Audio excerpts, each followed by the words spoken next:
ایک نوجوان لڑکی ایک سپر مارکیٹ میں اپنے جسم کی نمائش کرتے ہوئے فتنہ انگیز انداز میں جا رہی تھی۔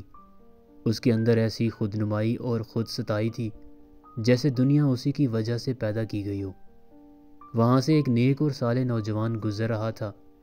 اس نے عذرائے ہمدردی کہا، میری بہن، اپنی اس روش سے باز آ جاؤ۔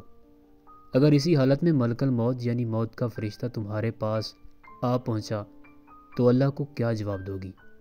اس کے جواب میں وہ مغرور لڑکی کہنے لگی، اگر تم میں جرأت ہے تو ابھی اپنا موبائل نکالو اور اپنے رب سے کال ملاؤ کہ وہ ملک الموت کو بھیجے۔ وہ نوجوان کہتا ہے کہ اس نے ایسی ہولناک بات کہی تھی کہ مجھے ڈر ہوا کہیں اس بازار کو ہی نہ ہم پر الٹا دیا جائے۔ میں ڈرتا ہوا جلدی سے وہاں سے نکلا۔ جب میں بازار کے کنارے پر پہنچا تو میں نے اپنے پیچھے چیخ و پکار اور آہ و بکا کی آوازیں سنی۔ میں واپس مڑا تو دیکھا کہ ایک جگہ لوگ اکٹھے ہیں۔ یہ وہی جگہ تھی جہاں میری اس لڑکی سے بات ہوئی تھی۔ میں وہ منظر دیکھ کر ٹھٹک گیا۔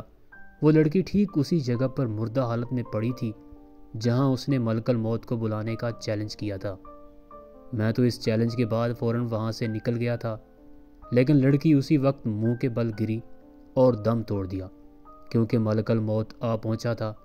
قارئین کرام، یہ واقعہ بالکل سچا ہے اور ایک عرب ملک میں پیش آیا تھا۔